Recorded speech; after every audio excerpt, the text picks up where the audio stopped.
Wow. Stick around to the end of this episode where Tanya teaches us how just 18 minutes a day will change our entire lives.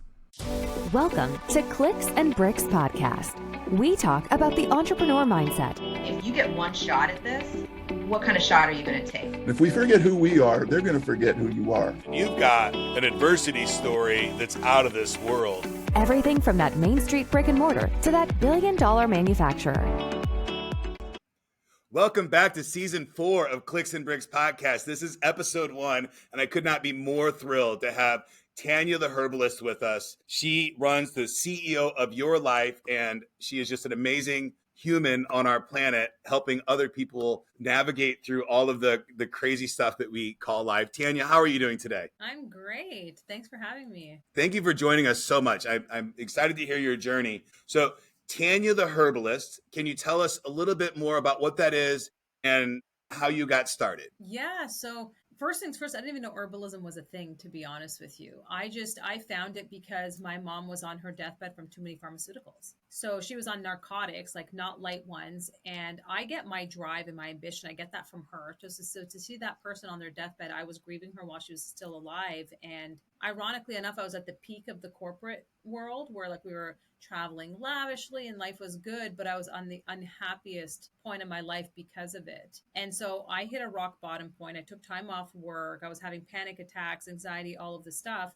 And I decided, it's like I had an aha moment or something through this meditation and trying to just get away for a little bit, that I was like, wait, there must be something natural that I can do for her. There's got to be something. And I bought my first book and I went pen to paper and learned everything I can about the nervous system specifically for her because that's her condition. And I became obsessed with learning it. She became my guinea pig and she got off of her narcotics, which the doctors are like, there's no way after a decade. You're talking about oxy, ziplicone, all of those things. And I just was like, oh my God, I need to share this with the world. So then I found out herbalism was a thing. I started studying it like crazy. Like it became like, you know, my baby essentially. And then Tanya the Herbalist was born then. Awesome. And Mommy's did still she have alive recovery? and great right now. And she's traveling. Wonderful. Yeah. I'm a huge fan of all medicine. I'm a big fan of herbal medicine as well. I think the travesty of capitalism, unfortunately, is the most profitable thing wins a lot of times. Right. And you know, the herbal remedies are not always very profitable. But I'm excited about a world. They can't be patented, at which point you can't make money off of them, right? But you can. You're making a wonderful living off of this. And I think the world is changing right now. And as we move, I think businesses is changing and we're creating more environments for people like you and myself to create amazing communities for people across the globe. So 100%. I think it's really, really important. How long ago did you start the Tanya the Herbalist? 18. I started my first business was therapeutic because I was selling teas from the herbs and stuff like that. By 2019, Tanya the Herbalist was born. Awesome. And your mantra is you specifically helping women, right? You've niched down to female empowerment of some kind is what it feels like from going to your website and looking at what you do. Definitely men start to come in because they relate so much to the language, but naturally I would say 60 to 70%, if not more, is women that gravitate to that message. Wonderful. I absolutely love it.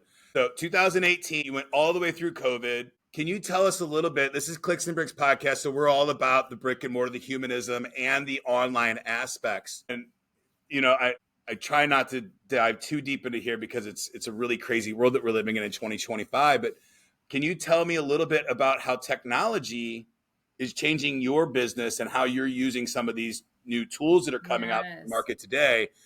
I'm assuming that you're adopting AI, being a successful businesswoman in today's landscape. Can you tell us a little bit about that? Because I think it's going to be an important conversation for the next couple of years as people are getting more and more used to communicating with AI, using it, and, you know, actually just, giving it jobs. Right.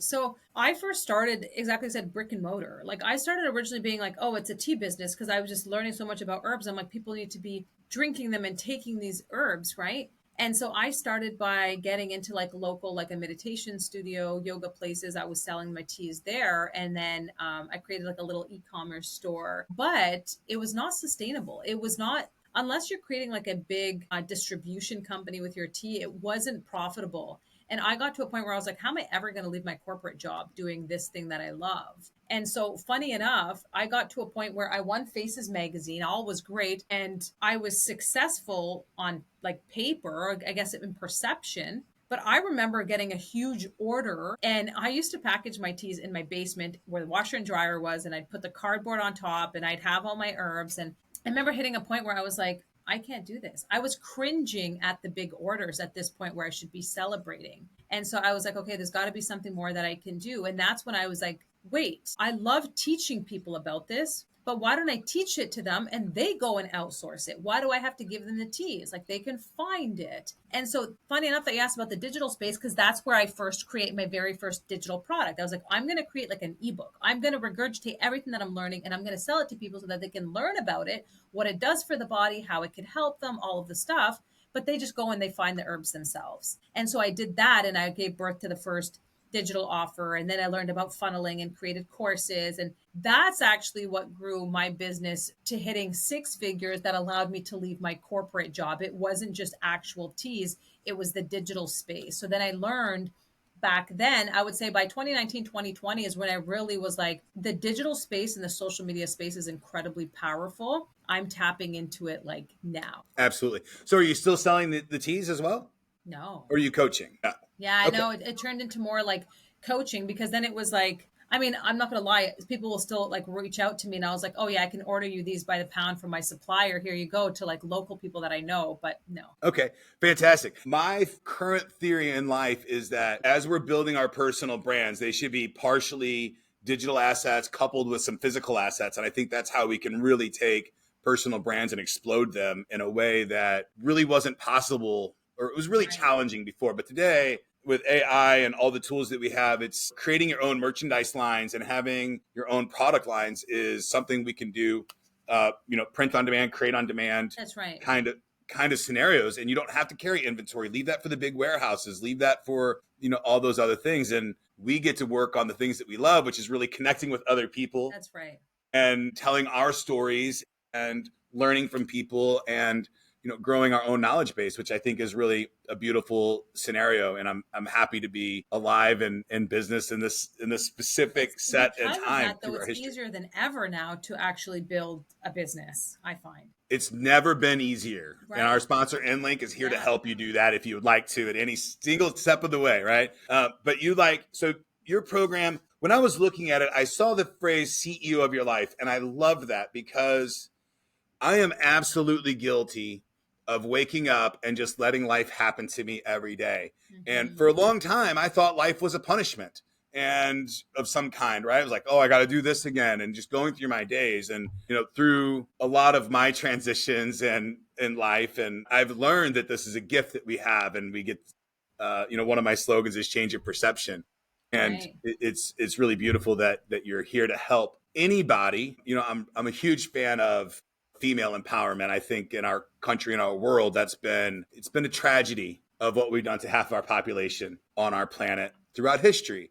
And I love that we're in a world where we can stand up and women like you can be the champion for other women. So thank you so much for that. But can you tell me a little bit about what it means to be the CEO of your life, in your words? Yeah. So I actually thought about this concept because once I got into the health space, I was doing like thousands of consultations. And it's like, I realized not just being in the corporate world, in the health space world, in the business coaching world, it's like so many people spend a lot of their energy on one or two pillars. And I typically say that there's four pillars. There's your inner world, like your mindset and all of that. There's your lifestyle and well-being, which is your health, your relationships and connections and communication. And then there's your vision, your legacy, right? And so I realized that so many people are spending, for example, in the health coaching, where it's like they're so focused on pillar number 2, their lifestyle and well-being, and then like maybe a little bit on their mindset and their inner world, but then they disregard the relationships in their lives. It's like their marriage is falling apart. They don't have a proper connection with their mom or dad. They haven't rebuilt it. They hold on to resentment. They're not forgiving. There's estrangement that happens, all of this kind of stuff that I'm like, that bleeds into everything else, no matter how healthy you try to be. And then there's, of course, your vision and stuff. So I always realize it's like no one is really looking at each of those pillars and saying, how can I improve and make each one of those better, which essentially literally creates the healthiest, happiest version of you. because then you're thriving in every aspect of life. So for me, it's like becoming the CEO of your life is like saying, am I thriving or progressing at least in each one of these pillars? And if not, then like you said, life is happening to me. I'm not creating the life that I want. Absolutely. I think it's important to change that mindset to I'm in charge of my life. I make the things happen. I get to choose. I feel like so many people on our planet, at least in America, are stuck in got to pay the bills, got to pay the bills, got to keep the house, got to keep the car, got to keep the and that being stuck in that, the sympathetic nervous system is just it's really bad. I'm going to jump around a little bit here because you said something in that last phrase that tipped on one of the questions that I have for you. So I'm going to go ahead and ask it now because you gave the 4 pillars and I'm kind of shocked that you don't have spirituality in there because which is part of the inner world, 100%. Okay, so that's first for you. It's in the first bucket. In everything. Absolutely. Okay.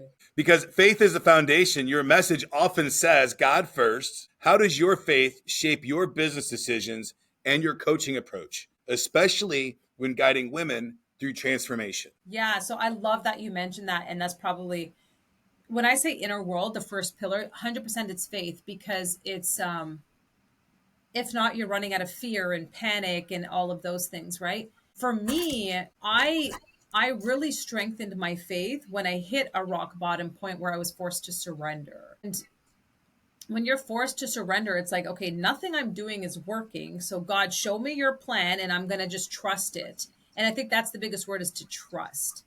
And when we're trying to becoming the CEO of your life, like I totally believe in, you have choices. You can control where your life goes, where you can focus on what you can do, but then you leave the how to him. It's like, I'm going to do what I can do and I'm going to keep progressing, but then I'm going to release myself of the pressure and say, I'm going to allow him to have it unfold the way it needs to. And so I think the spiritual aspect of that is so incredibly important, because if not, it would feel very, very heavy. Absolutely. Now, Tanya, I'm going to get a little controversial here on you for a second. And if you want to move yourself to this line of questioning, let me know. Absolutely. I find myself in a lot of rooms with addicts and things like that. And I've transitioned from AA over to Smart Recovery. And I don't believe either one of those approaches are the right approach.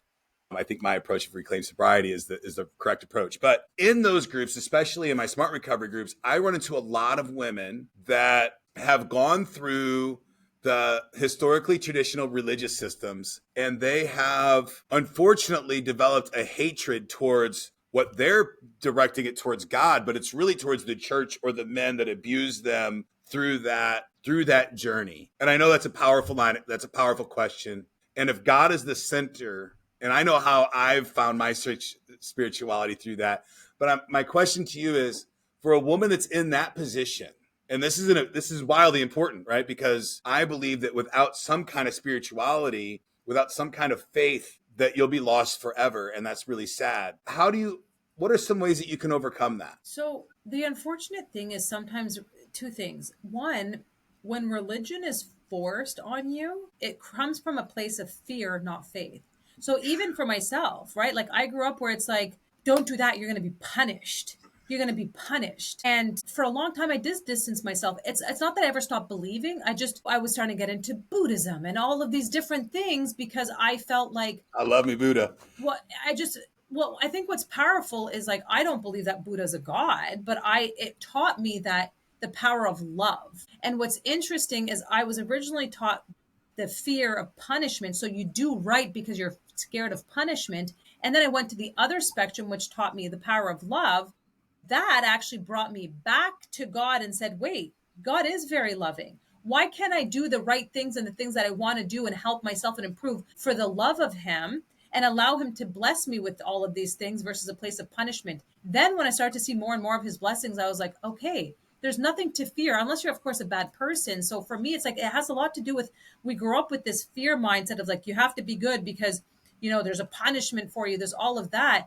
But that from a young age creates more resentment to God than it does the love of like, look at all his blessings that he's giving you. Count your blessings, show gratitude, all of these things. And I think because of that, people, these religious figures have used that to their advantage. I've been taken advantage, not physically by people in the religious space. We've had money stolen from us and all of these things from very religious people. And I'm talking about hundreds of thousands of dollars based on preaching religion.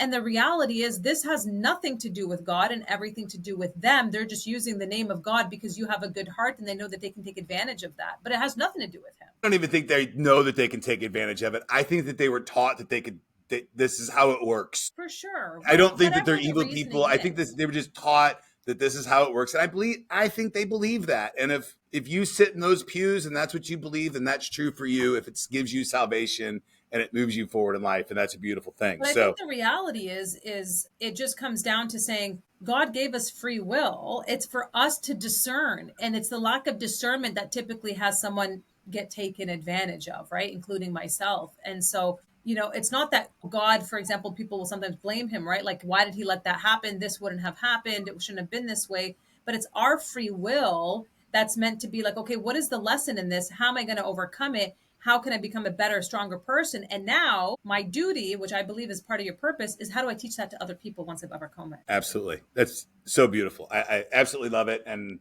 the world needs more strong women that have been through the trenches and come out on the other side to help more people just like you. So thank you so much for doing the work that you're doing. So you're in the herbal world, and I've got a couple best-selling books, and some of my philosophies are a little on the fringe, and I'm assuming that you get a lot of that too on the herbal side with general pharmaceuticals, and you're frequently maybe making suggestions that are against mainstream narratives.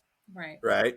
How do you stand up against that and have the confidence to do that on a regular basis? Because I know, I have a shaman. I'm in that world very, very, very deep, and I know I hear people say a lot the woo-woo terms and things like that. And how do you bring for the people that are in that bucket, for the woman that's there, and there's real power behind the crystals, there's real things in all those. If you do the research, it's all really there. How do you remove this woo-woo-ness and get back to natural, holistic healing and connection with our beautiful Mother Earth? Yeah, so I love that you're saying that, especially because I've transitioned a lot from just the herbalist to all things holistic healing and happiness. Like right now, my biggest focus is relationships and estrangement and reconnecting the family unit, which is funny because it all ties into where did the destruction happen in the first place, right? Because for me, like I said, I didn't have anything wrong with pharmaceuticals. I took the flu shot every single year. I did everything that I was supposed to do until, which I truly believe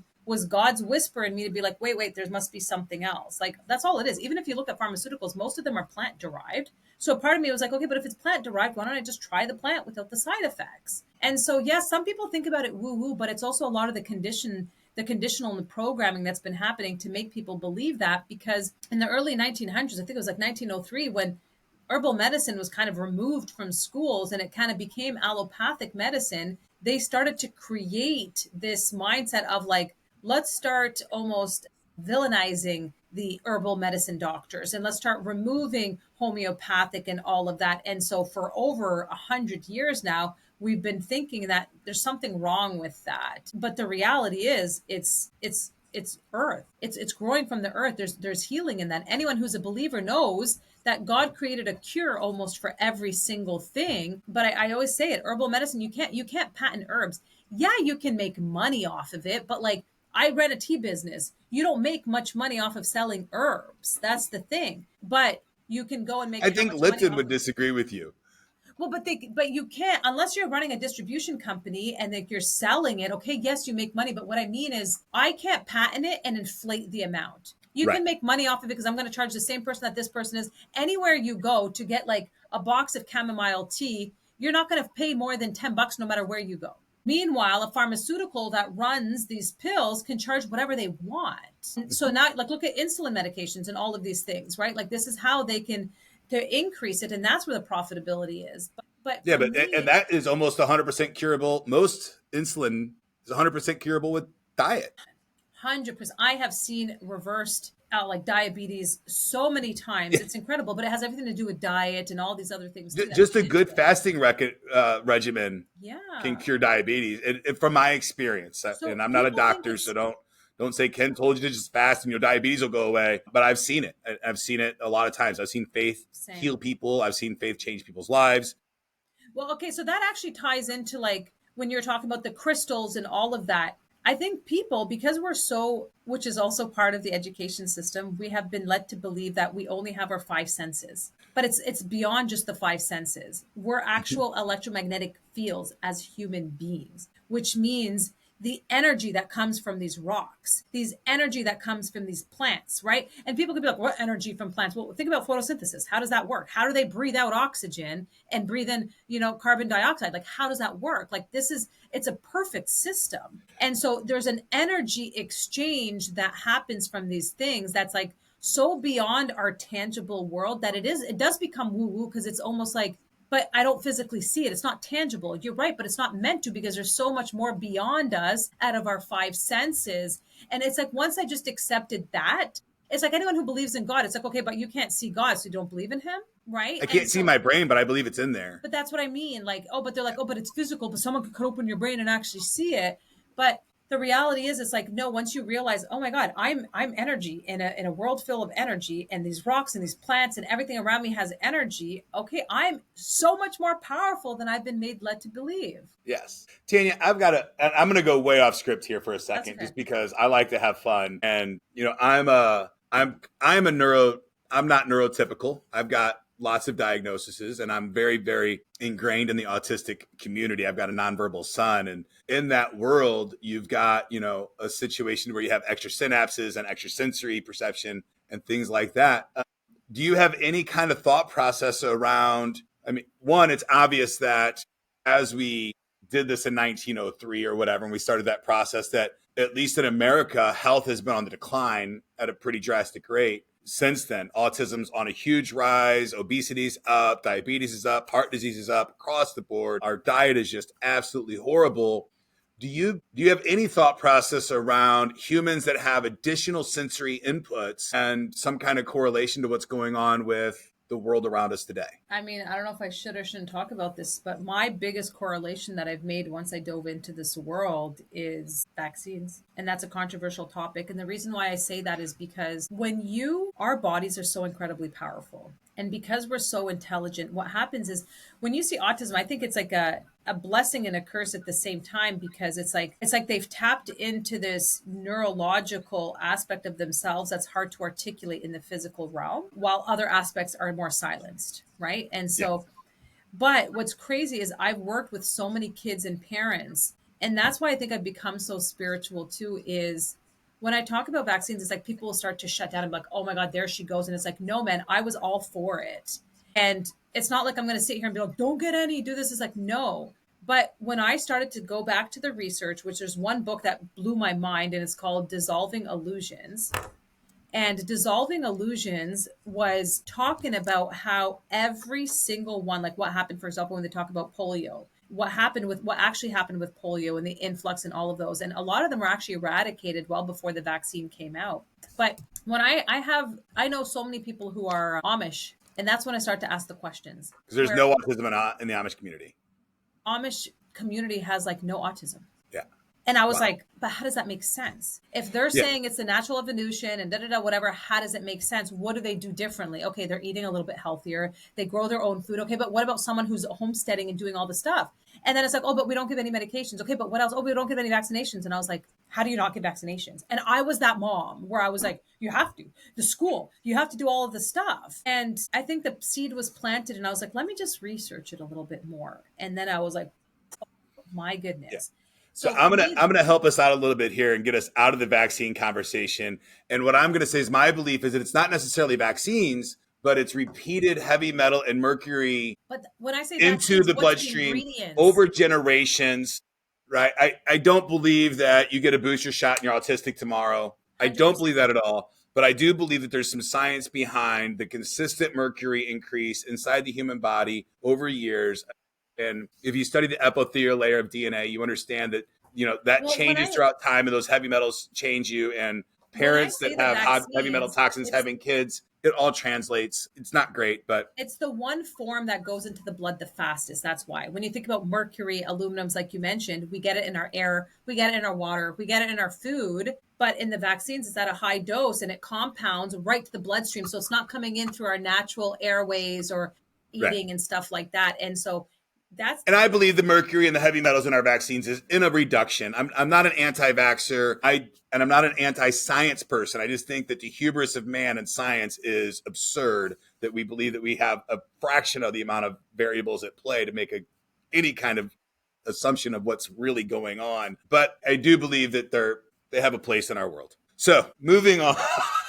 I know it's a controversial topic. It's okay. I love these conversations. Yeah, it's all, and we need to have it. And it's important to have, I'm not anti-vaccines, but I'm anti how we've been doing them. And I think we do things without research. How it's forced on everybody without the let me just ask some questions. That's all I want to do is ask some questions, right? Yeah. And I'm a huge body anonymity and my own. That's it. I carve my own path. I prefer to trust Mother Nature and my own immune system over a vaccine, but I don't have any vaccine. I mean, I've got the vaccines that they gave me when I was a kid 50 years ago, but I've never had COVID and I've never had the flu. So I don't get those shots. But moving forward, you did a holistic pivot. You transfer from corporate strategy and insurance into holistic health and coaching. What catalyzed that shift, especially balancing influence, faith, and your own healing? Because you were going through some stuff on your own there too, I believe. Yeah. So the biggest shift, like I said, it came. So right before, my mom has been sick for a very long time.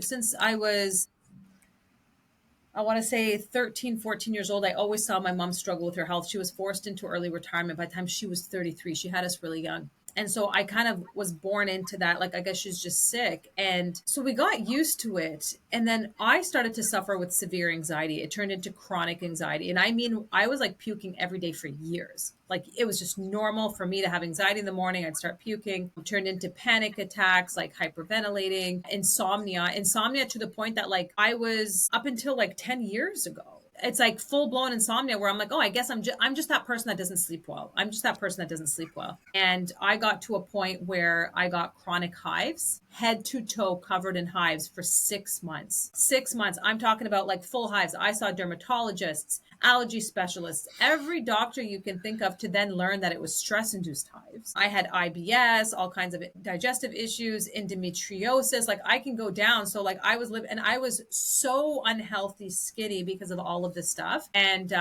when I started to now try to help my mom, even though I was still suffering with all of these things myself, I was learning about the body so much more. And that pivoted me to not just help her, but start to understand my body a lot more and say, wait, I can give my body what it needs to start to repair itself. And I did. All of a sudden, I sleep like a baby when my head hits the pillow, and I no longer have anxiety. And I pretty much cured, even though doctors like it's incurable, I cured all the symptoms I ever suffered. It is so powerful. And I think one of my favorite things is how much it confuses the people around me. Right.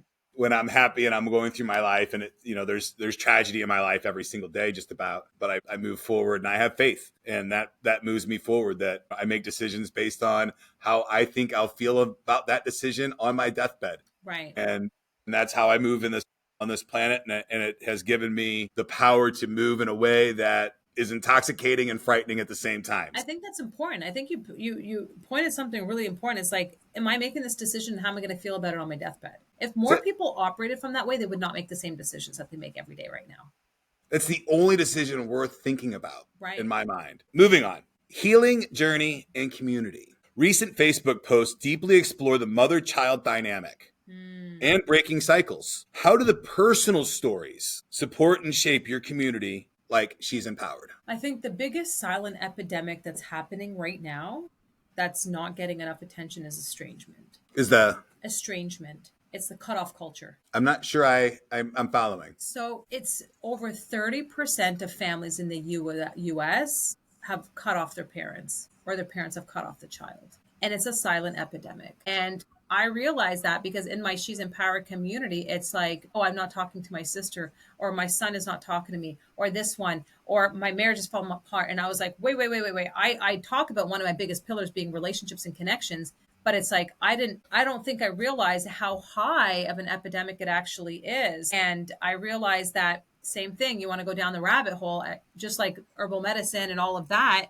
The similar thing happened with pop psychology and how the therapeutic industry in terms of therapy and counseling started to move away to protect your peace, if it disturbs you, cut off culture and all of that. And I realized that we're raising a generation of no longer building emotional resilience. It's now and no emotional regulation. It's become emotional triggers, emotional anger, and all of that. And so instead of teaching them, how do I work through the discomfort? How do I work through the disconnection and the disagreements, especially when you think about politics? Like, think about right now, we talked about vax, anti-vax, and there are people that have stopped talking to each other over COVID, families, over politics, over who you vote, and all of those. And it's like, there's no longer like, wait, I think that you're absolutely batshit crazy, but I'll respect you for it. That's not my opinion. It doesn't mean that we don't talk to each other about it. And this is what I'm seeing across the board. And so now my biggest focus has kind of been like, there's nothing that destroys a person's humanity more than disconnection. And but it also brings it back to healing, because I realized that if you can be so emotionally regulated and grounded in who you are, you're no longer triggered by anyone else's opinion or how they feel or their political views or anything like that, because you're just so firm and confident in who you are. And so I realize that that's what I want to focus on. I want to help people not only repair their relationships, but become so grounded and confident in themselves that it's like, okay, well, you can be dealing with what you're dealing with, but it's not going to affect me. Oh, my mom's a narcissist. I feel bad for you and I love you. That doesn't mean I'm going to cut you off. I'm just not going to let your narcissism affect me. It's hard to do. It is, but that's when you get to And that level narcissism of is bad, healing. but covert narcissism is horrible.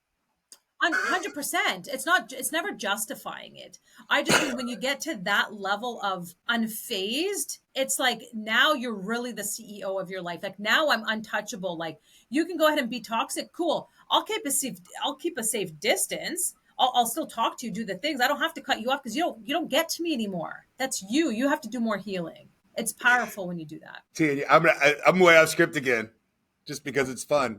Is the narcissist healable? If they want to be. Now, here's the thing, though. What is the definition of narcissism? If you were to ask some 20, 30, or like 25-year-old kids right now, I'm not kids, it's not like I'm so much older, but when you ask someone what's narcissism, they'll consider, like, for example, my mom, for a long time, I considered her narcissistic. I was that child that estranged my mom. I cut her off and did all the things because in my healing journey, I thought it was the right thing to do. A therapist told me to do it's the right thing to do. So narcissism is what? I'm trying to talk about me and the pain that I went through, for example, or something that's hurting me.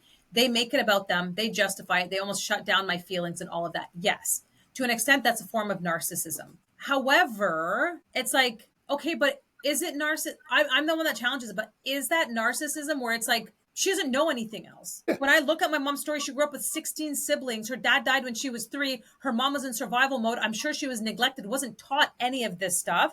So she became a narcissist in whatever she knows. So it's like, until she can come to the point of saying like, why am I doing that? Why am I taking it away from someone and making it about me? I can't force that on someone. I could try to plant the seeds and help them. But when I say like, is narcissism healable? Yes, if the person is recognizing, wait, I don't have healthy habits. I just don't like the term narcissistic because people throw it around very loosely right now instead of thinking they just learned unhealthy habits. And I'm not going to let it get to me. And that's where my true healing came, is because instead of holding her as the person of the reason for my pain, I started to feel her pain. Yeah. So for me, it's always been in business, it has to be a separation, right? You're fired. Our relationship is not Absolutely. the same. But in personal relationships, I think it's just distance and creating that relationship in a way where you can be together on the happy, healthy stuff, but you don't deal with each other on the negative things where you're not in alignment with, right? And that's okay. There's so many things that I don't talk to my mom or my parents about because we'd never agree, and that's okay. That doesn't mean that I never talk to her. I'm there. I love you. How are you? How's your day? How's your brother? Like, I've accepted that there's just certain things about me that I just don't talk about, and that's okay. But I find that fuel somewhere else. Yeah. I was talking with somebody in my group the other day, and he's going through a divorce, and he's like, I'm trying to learn how to not love my wife anymore. I'm like, you can hold that love for the rest of your life, man. You just can't be with her. And it's a different kind of way. And I think that we try to change how we feel about things to protect ourselves. And I think it's just a much better way to be able to sit in those emotions and run through them. I think the world's biggest tragedy, at least for the last 100 years, is that we haven't had emotional intelligence classes inside of our schools and growing up and how to deal with those things. And, we've been a world of making workers for the past 100 years. And now we're in this wild transition to where we have to start creating thinkers and philosophers and, how to think safely and create safely and ethically. And I think it's just a time that we need to be talking about emotional management at a very young age. And, specifically with the neuro flow of things, we're creating generations of people with very, very robust dopamine sensory receptions. But that's right? exactly, especially when you think about the screens and all of this, and that's all part of it.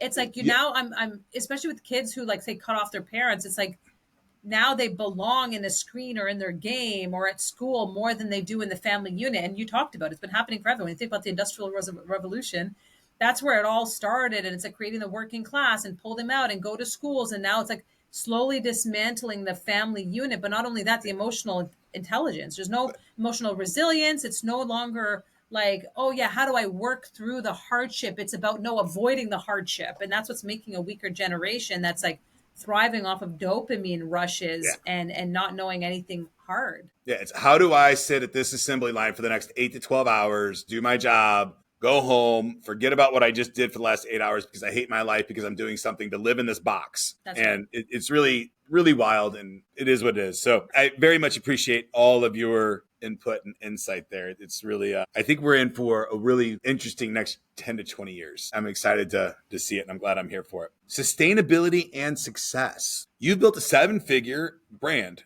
rooted in feminine energy and purposeful leadership. What practices keep you grounded and aligned? Other than faith, of course, because I would say God first, I love to future pace. So a lot of people, we talked about, people get stuck in their current circumstances. Like, I'm working, I got to pay the bills, I got to do this, I just got to get by. And they lose the excitement of future pacing. Okay, but like, who am I becoming? Who do I want to be? Where do I want to go? Like, what does success look like for me? And I'm not just talking about monetarily. I'm talking about like, what does that look like? Well, where do I want to be? What's my goal? People don't goal set anymore. So it's like, what's that goal? And then how do I reverse engineer it to reach that goal? And so for me, it's like I have to paint this picture of success for me. And then I reverse engineer it to say, what am I doing every single day to move towards that image? So actually, what's funny is progress is number one thing attached to happiness. Because when you're constantly progressing as a person, you feel accomplished. It builds your confidence, and then you're more likely to see it through to the goal. And then it's discipline over motivation.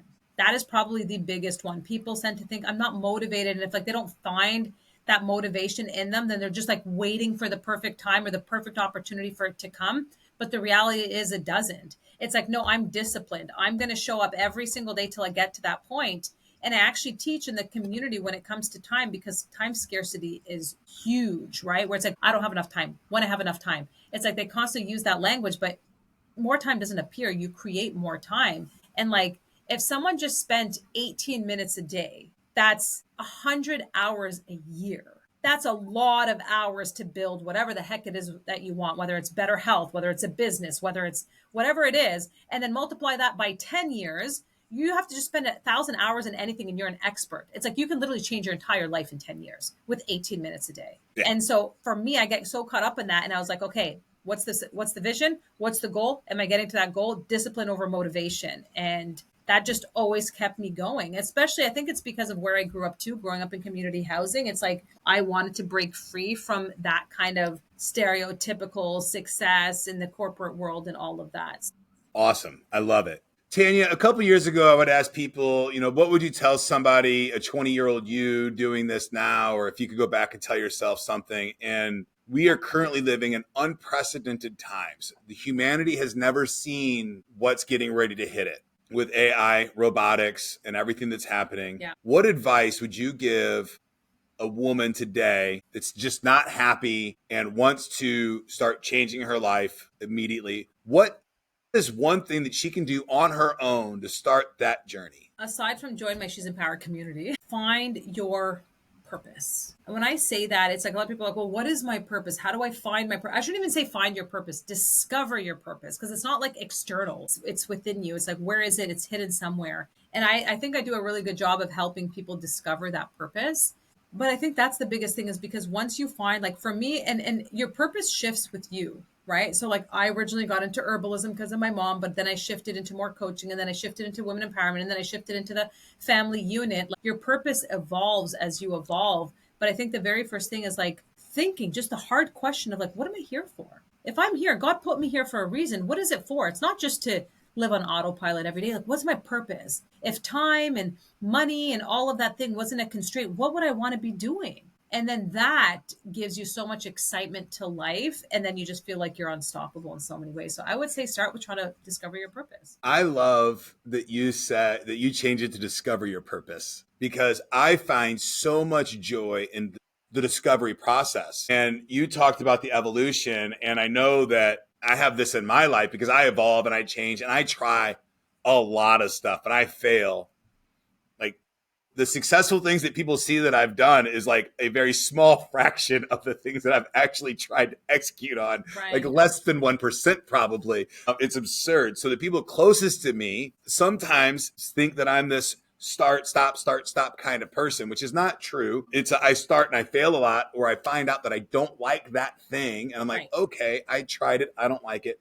I set it to the side. How do you convince somebody that's currently struggling, right? They're in their head, they're working a job, they want to start their own business. She's empowered, she's smart, she's aggressive, but she just can't figure out how to get out of that negative loop that's in her head. How does she stop that loop and then be the powerful woman that she is and go out and conquer the planet? So I would always say start with 18 minutes a day. And you just set a goal. Maybe it's I'm going to meditate for 18 minutes a day. I'm going to take a walk and listen to a motivational speech. Maybe I'm just going to sit and try and discover my purpose.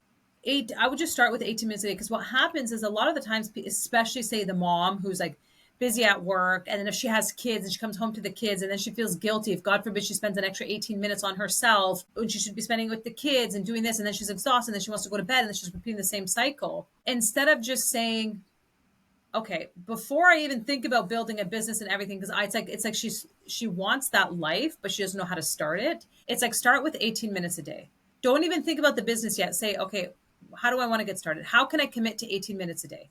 And after about a month of committing to 18 minutes a day, now you're ready to kind of implement the next step. Oh, okay, I found my purpose. Okay, let me look at some different options of potentially starting a business. How can I start it as a hobby where it doesn't put the pressure on me yet? And then once I make it a hobby, turn it into a business. I worked for 4 years in the corporate world while I built my business to a point of leaving. So it's like, it's not just going to be like, I want to build a business, but I'm stuck in corporate. No, you use corporate, you use whatever your job is, whatever your means are, and you turn that into an opportunity to say, cool, how can I slowly but surely fund this passion of mine that I'm trying to create? But it all just starts with 18 minutes a day, not overwhelming yourself saying, I don't have time, I need hours a day. No, you don't. Anybody, no matter what, anyone can find 18 minutes a day. And whether you have a family and other obligations, I think it's necessary to find that 18 minutes a day, because you start to feel like I matter too. It's not just really exhausting myself for everybody else's needs. My needs matter too. Absolutely. Find time fascinating. One of the things that I do is I own a boxing school. And inside that school, one of the quotes on the walls, it says 1 hour of your day, or 1 hour of your day is only 4% of your time, or something along those lines. And I really like that saying. And even I've got, on my arm, I've got 1440, because that's how many minutes are in a day. Mm-hmm. And they're all mine, and I get to own each one of them. And I find that beautiful. And you keep repeating this 18 minutes a day mantra.